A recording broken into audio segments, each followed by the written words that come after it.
In this lecture, I'm going to talk about parameterized test. Number 1. Parameterized test. In some situations, we do not only test for one test vector, we may need to test a software with a whole bunch of test vectors. Can be exhaustive test or cover some part of the test.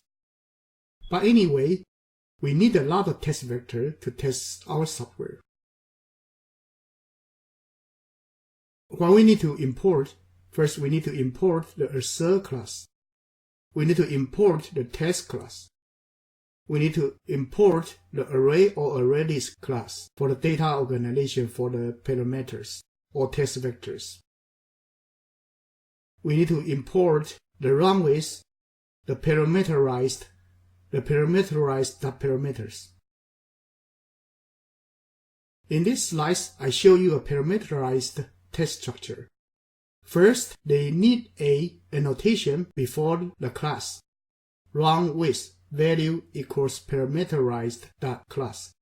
With this annotation, you tell JUnit to treat this class as a parameterized test structure.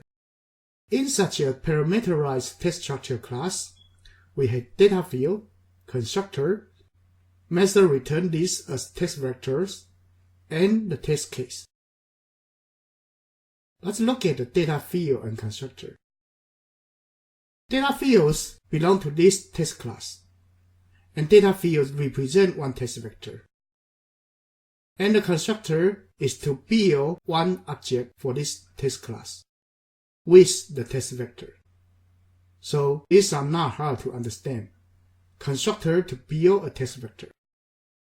And right here we have a method, and you need to declare the parameters here so that this method return list as test vector. So the test vectors are generated right here in a method, and that list being fed into the constructor one by one to form one test vector after another. So there will be many test vectors being generated, and each test vector being fed to the test case. So right here you form a list. Then you use construct, become a test vector, and that test vector fed into the test case. Run one test case, and you got another item from the test list. And then that test vector from the list fed into the test case, and one by one, until the list is consumed. So for the data field, we might have A plus B.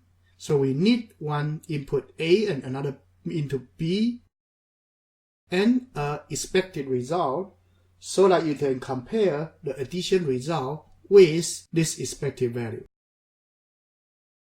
The second one, we need a constructor. So the constructor actually allow you to put in 3 numbers and then fed into the object that we created for one test vector, A, B, and expected.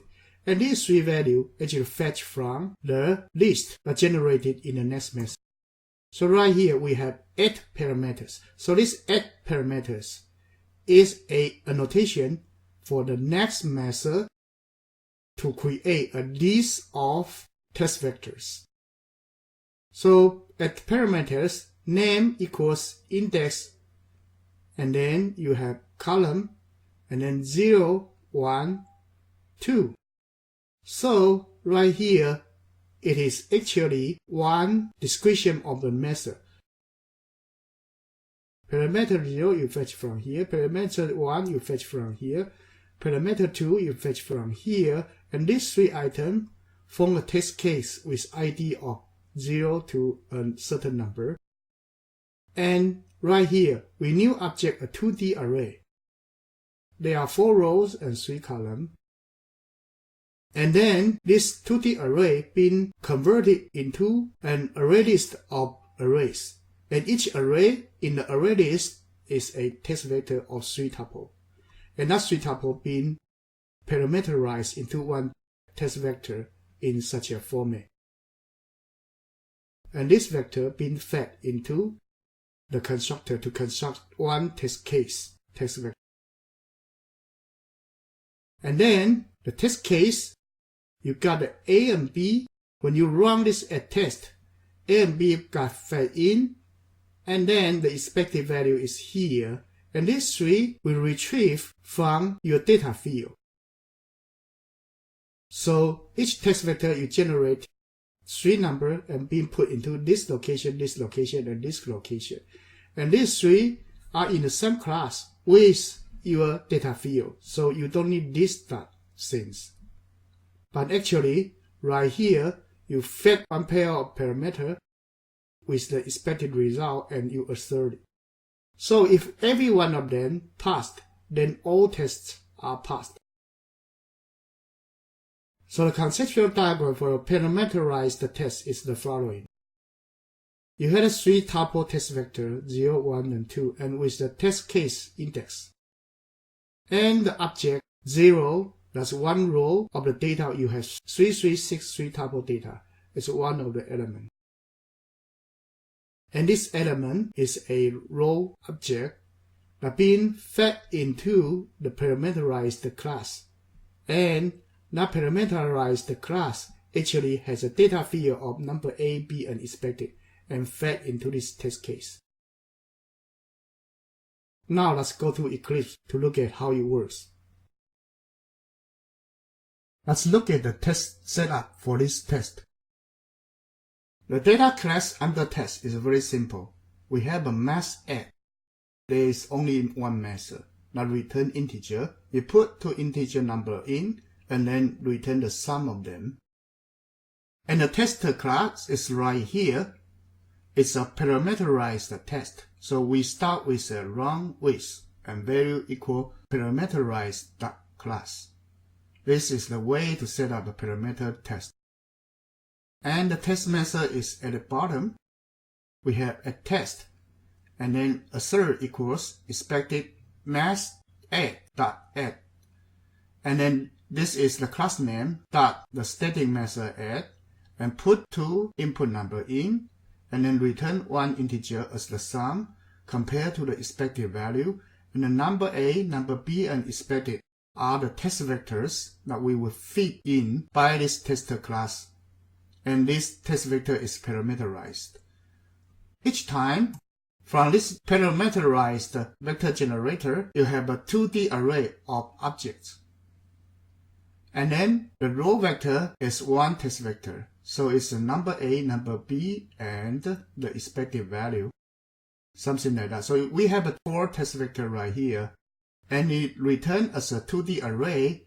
So it being converted as a list. Now become a list of test vectors.